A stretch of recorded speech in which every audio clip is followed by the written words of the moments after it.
Welcome to the HR Empowerment Podcast, where we will uncover strategies and new insights from HR professionals who discuss up-to-date regulations, best practices, and the most pressing topics like diversity and equity, leadership, dealing with difficult situations, and much more that affect your bottom line and business. Thanks for joining us.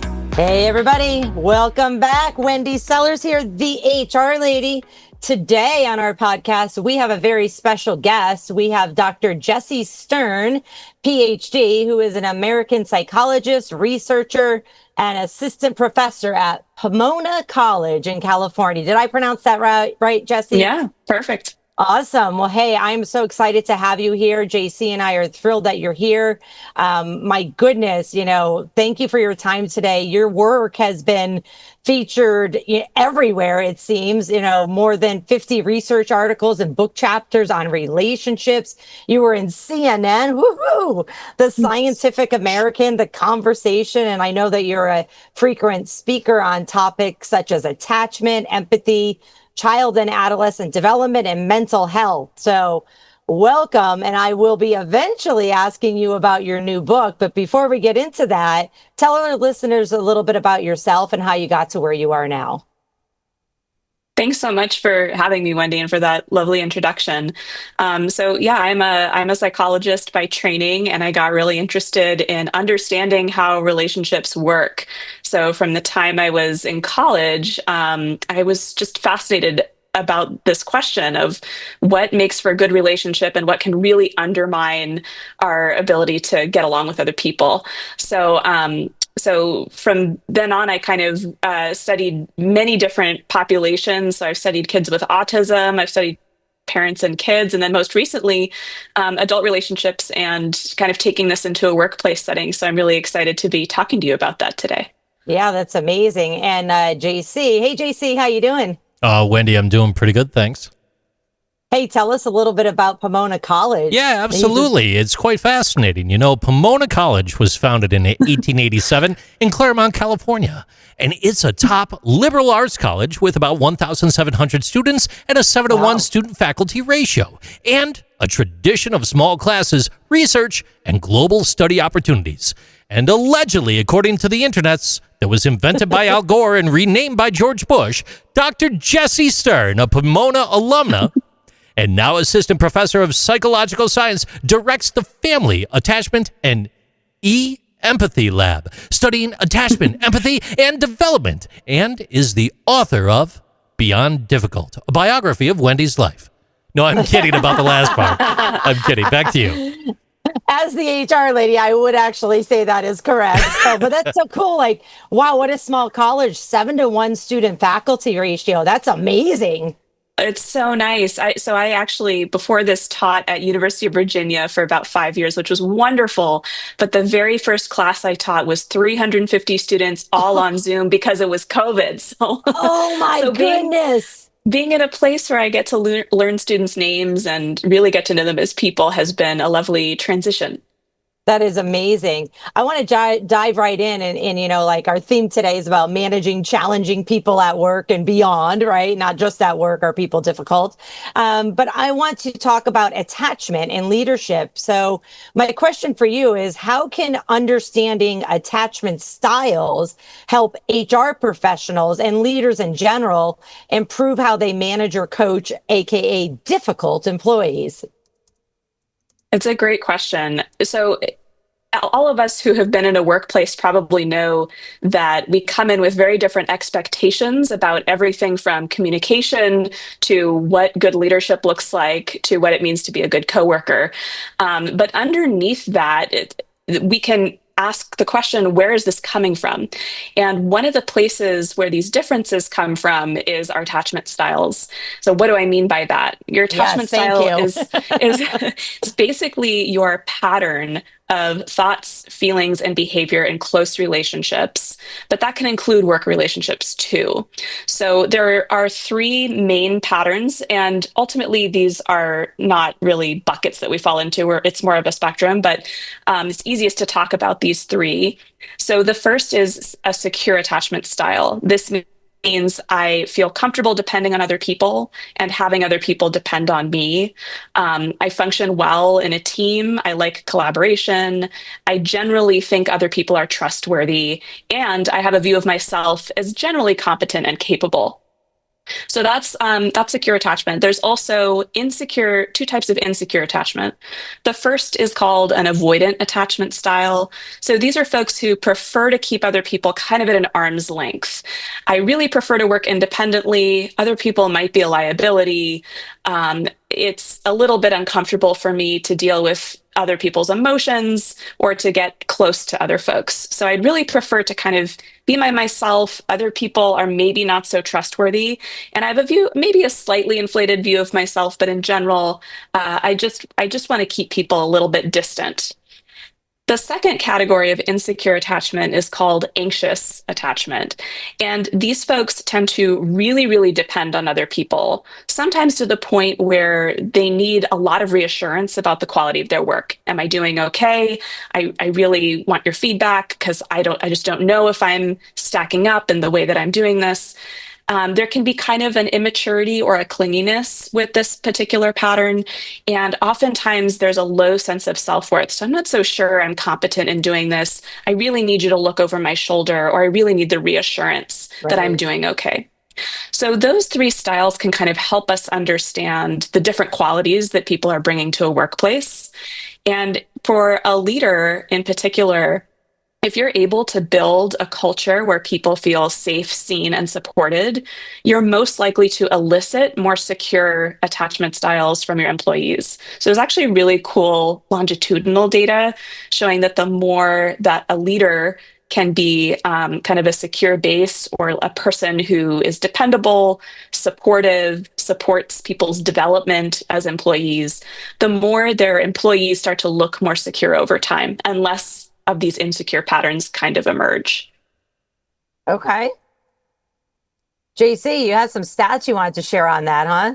52% of employees say that their manager could better support their performance by improving their emotional intelligence, including understanding individual attachment-related behaviors. Back to you. And that was from Gallup. And that's, 52%. That's a majority of saying that, yeah, hey, manager, you need to support me better. So if you are a manager that's tuning in today, or HR, and you could share this with your managers, please do so, because I could tell you after we call it a wrap today, I'm going to be doing more research on this because I'm already intrigued by these three attachment styles. How about this? Switching gears a little bit there, Dr. Jessie, I want to talk about some common traps at work. What are some of the biggest thinking traps or, communication red flags you see in a workplace conflicts, and how can we as leaders avoid them? Yeah, well, I'll start with some research that actually comes from couples relationships, but that we definitely also see in the workplace. So these are kind of 4 communication red flags, but it's what John Gottman has called the 4 horsemen of the apocalypse, meaning these are the things that are most likely to sour a relationship, and they certainly come up with employees and managers, as you can imagine. So the first one is criticism. This means that you're verbally attacking someone's personality or their character. And in particular, I think when tensions are high in a workplace, we can make the mistake of giving feedback in a way that is criticizing the other person, rather than giving them something valuable and constructive. So the antidote to criticism is sometimes called the gentle startup, meaning don't start by saying, you're always late and you make me look bad. That's obviously not going to go very far, right? Person's going to get defensive and they're not actually going to hear the content of your feedback. But if you start by saying, when you're late to meetings, it makes the team feel like you don't care about this work. what would be really helpful is if instead you could arrive 10 minutes early just to check in about the things we're going to cover. I think the whole team will really feel much more supported if we could make that small change. That's a very different message that now somebody is capable of hearing. Yeah, exactly. And then, not to interrupt you, but it's also when you start out a conversation, and this works at home too, with always or never, they just have to prove you wrong once, and then your whole argument's gone, right? Absolutely. Yeah. So in terms of the art of giving good feedback, the more specific you can be about this is a specific instance or specific behavior that did not go well at work, rather than throwing the whole person under the bus. There's 100 years of data now that we have that is much more effective than attacking the person or saying that this is always the case. Right. Yeah. Yeah. So the second red flag, or the second horseman, to use John Gottman's term, is contempt. So this is kind of attacking somebody's sense of self-worth, looking down on them in some way, or viewing yourself as superior and somebody else as kind of inferior, or to insult another person's intelligence, basically. Right. And I think the best workplace cultures kind of actively work around that by building a culture of appreciation. So even if there are things that you know that your team needs to work on, if you can practice giving positive feedback when good things go well, or appreciating the quality of someone's work when it is good, that starts to build in a sense of I'm valued in this workplace. And then when there is constructive criticism, I'm much more likely to take that in, because in general, I still feel like I'm valued. The third red flag is defensiveness. So let's say you come to me with something that actually would be really, really useful for me to become a better employee or a better leader. And immediately I say, well, that's Carl's fault, or that's JC's fault, because, he didn't follow through with this. And so he's making me look bad. Defensiveness is sort of a way of not taking responsibility. And I think particularly for leaders, this can be a trap that we easily fall into. Somebody brings up something that was not working for them in terms of our leadership, and we immediately pass the buck to somebody else. But what is actually more inspiring and a more transformative leadership style is to take responsibility. I'm going to take accountability. The buck stops with me as the leader of this team. I'm going to take responsibility for my part of things, and maybe even offer an apology. But specifically, when someone gives us that constructive feedback, we want to also make sure that we're committing to some kind of positive change. So not just being non-defensive, like, okay, I hear you, but what are some concrete steps that we can work on together to make this go better, right? And then following through with those. So in our last meeting, we talked about I was going to, not email you after 6 p.m. because that's a boundary for your communication. I've been trying to implement that. Is it going well for you, or have you noticed a change? So you can also check in to make sure that things are actually being rectified. Yeah. And then the very last one, the fourth horseman of the apocalypse, is stonewalling. So this is the idea that if you do something that I don't like, rather than engaging you in a conversation about it or having an honest, frank discussion, I'm just going to kind of freeze you out. And this actually happened to a friend of mine who gave her 4 weeks notice for her job. And her boss, who was otherwise very supportive during her tenure at this job, stopped responding to her emails, stopped responding to her requests to meet, to have a good transition, a good handoff to her successor, and basically kind of ended the relationship before she had actually left her place of work. So this doesn't really serve anybody well, right? So now you're leaving this workplace with a bad taste in your mouth, but also it inhibited her ability to have a smooth transition to the person who's going to replace her. So stonewalling is really about shutting the person out rather than engaging in a tough conversation. And usually the reason that this happens actually is because the person is emotionally flooded. This is too emotionally intense for me, and it's easier for me to just shut my office door and not deal with you because I don't know how to engage in conflict skillfully. So one of the best things we can do to combat this is to actually regulate ourselves and our physiologies. That could mean taking a walk around the block. Yeah. It could mean taking a 20-minute break. There's really good research to suggest that just 20 minutes away from a conflict, you can come back much more refreshed and have a more productive conversation. Absolutely. Like stepping away for a beer at lunch. Yes. Maybe not. Maybe not. Hey, look, nearly 80% of employees say poor communication is the primary cause of workplace failures. And that truly does underscore the need for leaders to recognize and address unproductive conflict patterns very early on. And believe it or not, employees with high self-reported insecurity, they're 43% more likely to misinterpret neutral feedback as personal criticism. That ultimately leads to defensive reactions. And Wendy, I think there might be a couple things you have as well. Yeah, absolutely. Employees who are experiencing workplace incivility, including, the moral superiority complex, they're 52% more likely to avoid those conversations themselves. So we have it coming from the leader side, the manager side, like you just mentioned, Dr. Jessie, and now you have it from the employee side, and which means there's no communication happening. And that means you're probably also not getting anything done, right? 100%. I love those stats. Those are very revealing. Yeah, and actually, JC just shared one with me about stonewalling, which was the fourth horseman, right? Employees who I can't talk.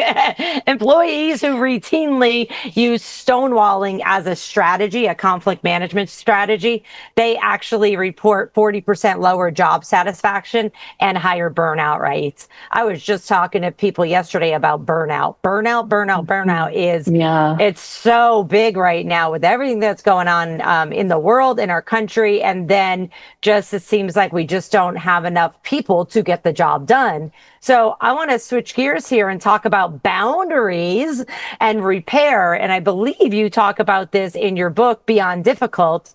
You discuss setting healthy boundaries and repairing, fractures. How can managers do this without undermining authority or trust? Because managers are kind of in the middle, right? Yeah. I mean, a boundary is such a buzzword these days. We kind of throw it out there, and sometimes people weaponize this term to say unilaterally, I'm not going to do this, and that's my boundary. In other words, you're giving an ultimatum, but a boundary is really just the lines or limits that we set around our own and other people's behavior. So actually, a boundary starts out as something that's internal. What is it that I, as a manager or I, as an employee, am willing to do, and what am I not willing to do? What is the line that I will not cross? Whether it's a matter of my personal values or my integrity as an employee, or whether it's a boundary that's about like, after such and such an hour, I don't respond to email because that's my family time. Whatever it might be, a boundary has to start with some sort of clarity within us. And then it has to be communicated. So we cannot assume that other people in our workplace will magically know what our boundaries are if we never told them, right? So one of the mistakes people make is thinking, oh, this person is violating my boundaries. They're so difficult. Well, have you told them what that boundary is? Have you communicated it? And oftentimes the answer is no. Part of the reason it's no is because it can be scary to say explicitly, here's what I'm willing to do and here's what I'm willing to not do. But that can be conveyed in a very kind and straightforward way. And then when a boundary is violated, you can refer back to that conversation and say, hey, remember how I told you that I wasn't willing to do this? I stand by that. And I just wanted to remind you that we'd had that conversation. So now you've got a point of reference so the person's not blindsided, like, what? Wendy's not willing to come to the holiday party? Like, she's so difficult, right? So we have a conversation that we've had where it's been very explicit. And then if a boundary is violated repeatedly, that's a longer conversation where there really needs to be some feedback. So, we've had this discussion before, but I noticed that this behavior is continuing to happen. Can you help me understand why that is? So first of all, like, why is this dynamic continuing to play out? And also, realizing that in any relationship, boundary violations and ruptures are going to happen. They just are. So conflict is really normal in a workplace. It's not a sign that somebody is necessarily a bad employee or a bad leader.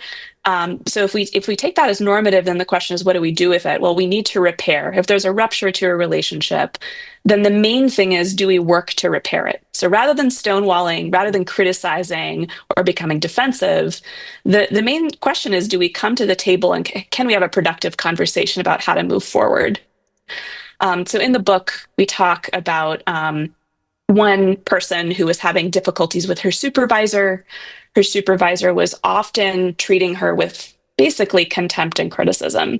And she had given feedback on a number of occasions. The boss would sort of improve her behavior a little bit and then kind of backslide into making some of these comments. And ultimately, what the person we interview decides to do is to just set some boundaries. So in our meetings, we are going to talk about what's on this agenda that both of us set together ahead of time. How does that sound to you? And so she kind of negotiates a boundary with her supervisor and really says, I think this will make our relationship more productive for both of us. And her supervisor ultimately agrees, yeah, I think these would be really good things for us to use in the meeting. And so they would have a set agenda so that if they veered off topic, they could just come back and say, oh, we agreed on, we were going to talk about XYZ. We weren't going to go over here into this land where, you're constantly criticizing me. So as long as they had something agreed upon ahead of time, her supervisor was more willing to stay on that agenda. Yeah, I love it. And, I wanted to make a few comments. First of all, regardless if you're a manager, HR listening, or if you're an employee doesn't have those responsibilities, you need to put these things in writing, because when you put things in writing, it suddenly becomes real, right? If you're just having a conversation, it may go in one ear and out the other, and not even intentionally. I could tell you I'm in the middle of menopause and I can't remember anything. So if you want me to remember something, you better put it in writing for me. And we're all so busy. We think we're going to remember something, and like 3 days later, we're like, God, what was I supposed to do the other day? Where were those boundaries? Mm-hmm. And then the other thing that I wanted to say for those people that are listening, especially if you are considering a job change and you're looking for a new job, make sure you think about your boundaries before you do those interviews or before you even apply. Because if it's 100% that, I don't know, every other week you have to work overtime, mandatory, whether you're paid or not, because you're exempt or non-exempt, and that's your boundary, well, then don't go after that job. You can't, if it's clearly defined in the job description of the job ad or the policy manual, and you want that to be your boundary, now you're going to be out of luck. You shouldn't have signed up with that company. So even though we may want to have these amazing boundaries, sometimes that's just a pipe dream, right, Dr. Jessie? Absolutely, yes. Yeah, so making sure that communication comes first. Yeah, communication, and knowing that like it or not, employers are in charge, and if they have rules, we have to comply with them. So get to know those rules before you go diving into that organization. And if you're an employee moving into a management role, the rules do change as well, because there's different expectations of managers depending on what kind of company that you work with. Mm-hmm. I love all this. I love the fact that about criticism, contempt, defensiveness, and stonewalling. There's just good educational opportunities for us to all have. Tell us where we can get your book about Beyond Difficult. So if you have any listeners in Australia or New Zealand, you can find Beyond Difficult on most bookshelves and in bookstores like Demix. But if you're in the US, like me and probably many of your listeners, you can get the book on readings.com. There's also an audiobook version on Audible and an ebook version on Amazon. Okay, awesome. Before I have a few more questions I want to ask you. Yeah. I want to talk about, mindfulness and empathy. I mean, there are two huge ones. We could be talking about this for like 12 hours each. What role does mindfulness play in helping leaders stay calm and constructive when dealing with emotionally charged situations? Yeah. So mindfulness has also become a buzzword in recent years, but it's really rooted in Eastern philosophical traditions, and it comes out of a practice, mindfulness meditation. And so the reason I say that is because if you want to become a mindful leader, you have to practice being mindful. So mindfulness is like a muscle that is built through practice by having some kind of awareness of the situation, awareness of your body, which is telling you a lot about the emotions you're experiencing. So in the book, we interview a person named Ryan, and these are all pseudonyms, by the way. So Ryan and his coworker have been working on a project together. They're also very good friends in addition to being colleagues. And Ryan is basically preparing to transition to another team at some point. And one of the things that happens in the moment with his coworker is he notices that they're starting to talk past each other. So he's pitching an idea. She's coming back with something that's completely different and not really hearing what he has to say. He's getting increasingly frustrated and she's getting increasingly frustrated. So now the emotional temperature is rising, right? But what happens with Ryan, who practices mindfulness himself at home, is he notices in the moment that they are not hearing each other. And what that allows him to do is to pause and say, hey, I think we're not hearing each other. Could we take a break and figure out what's going on? Like, why is this getting so frustrating? And he just poses the question. And his coworker actually starts to tear up and says, I'm just really sad. I'm really sad about losing my friend. And it was like, that's actually the reason she couldn't hear him, is she was having a strong emotion about him leaving the team. And until she said that, they were going to just continue to talk past each other and waste the next 20 minutes of that meeting. So in the moment, if you can sense what's happening on the emotional level, then your team's going to just do a lot better. And I think that ties in with empathy as well. So we tend to think of empathy as this kind of soft, fuzzy, emotional thing, but empathy is actually quite powerful. And it has a cognitive component. So cognitive empathy is about understanding somebody else's mind, taking their perspective, seeing their point of view. And that is hugely powerful when temperatures are rising in a conversation or when a team is not working well together. If you can understand the other's perspectives, or at least start with curiosity about them and ask people, what's going on? I'm noticing that this team is not working well. Talk to me about, what's going on for you.